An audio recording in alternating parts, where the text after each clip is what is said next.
안녕하세요.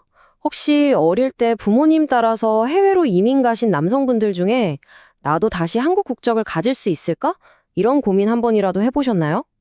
오늘은 바로 그 질문, 특히 병역 문제랑 얽혀서 더 복잡하게 느껴지는 국적 회복에 대해서 아주 명확하고 간단하게 설명해 드릴게요. 이게 사실 20대, 30대, 심지어 40대가 되었어도 한국이 그리워질 때쯤이면 가장 먼저 발목을 잡는 걱정이죠. 혹시 나 군대 문제 때문에 이거 아예 안 되는 거 아닐까 하는 그런 불안감이요. 오늘 그 불안감 제가 확실하게 풀어드리겠습니다. 자, 결론부터 시원하게 말씀드릴게요. 네, 가능합니다. 일단 마음속에 큰 짐 하나는 내려놓으셔도 좋아요. 하지만 물론 이 과정에는 반드시 꼭 알아야만 하는 중요한 조건들이 몇 가지 있습니다. 지금부터 그걸 하나씩 짚어보겠습니다. 자, 첫 번째 관문입니다. 바로 국적 회복의 허들이죠. 이 법적인 절차가 대체 뭐고, 왜 이게 남성분들에게만 유독 또 까다롭게 느껴지는 건지 그 이유부터 한번 들여다보죠.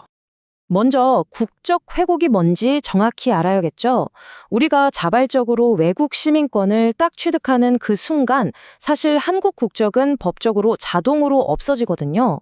국적 회복이라는 건 바로 이렇게 잃어버렸던 우리 국적을 법무부의 허가를 받아서 공식적으로 다시 되찾는 절차를 말하는 겁니다.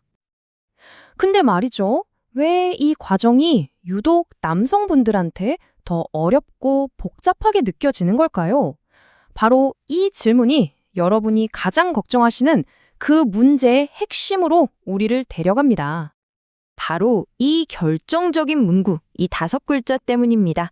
국적법을 보면요, 병역을 기피할 목적으로 국적을 버린 사람에게는 국적 회복을 허가하지 않는다고 아예 못을 박아놨어요. 그러니까 심사관들이 여러분의 신청 서류를 볼 때 다른 거창한 걸 보는 게 아니라 이 목적이 있었냐 없었냐 이거 하나를 집중적으로 파고드는 거죠. 자, 그럼 두 번째 파트입니다. 바로 가족이민이라는 예외적인 경우인데요. 그럼 그 병역 기피 목적이 나한테는 없었다는 걸 어떻게 증명할 수 있을까요? 바로 이 부분이 여러분의 케이스가 허가될지 아니면 거절될지를 가르는 가장 결정적인 지점이라고 할 수 있습니다. 이 표를 보시면 아마 딱 감이 오실 거예요. 핵심은 뭐냐면 바로 개인의 의도입니다. 법원에서 볼 때 아직 미성년자일 때 부모님 손잡고 온 가족이 다 같이 이민을 간 경우를 두고 저 친구가 군대 가기 싫어서 자기 의지로 국적을 버렸구나 이렇게 보지는 않는다는 거죠. 반면에 성인이 돼서 입대를 코앞에 둔 시점에 혼자 덜컥 외국 시민권을 땄다. 그러면 당연히 그 의도를 의심받을 수밖에 없게 되는 겁니다. 이제 세 번째 파트입니다. 되살아나는 병역 의무. 자, 국적 회복이 가능하다는 건 이제 알겠어요. 근데 지금부터 말씀드릴 내용은요.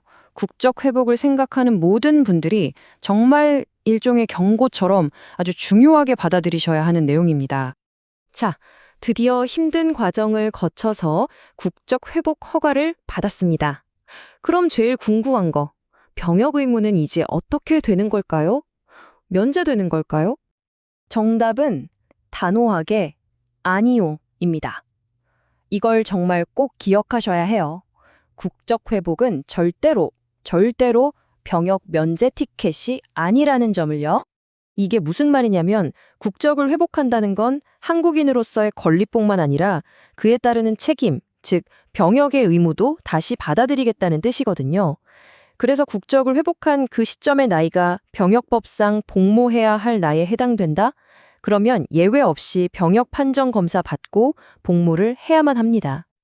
자, 그럼 이제 마지막으로 이 모든 내용을 바탕으로 해서 그래서 뭘 어떻게 해야 하는데에 대한 답을 드릴게요. 국적 회복을 위한 최종 체크리스트입니다. 딱 이 세 가지만 기억하세요. 첫째, 내가 병역 기피 목적이 아니었다는 걸 증명해야 합니다. 어릴 때 가족과 함께 이민 왔다는 객관적인 서류들이 필요하겠죠.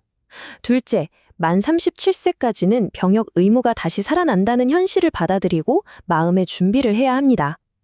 그리고 마지막, 셋째, 이게 제일 중요한데요. 절대 혼자서 인터넷만 보고 판단하지 마시고 꼭 변호사와 같은 전문가와 상담을 하셔야 합니다.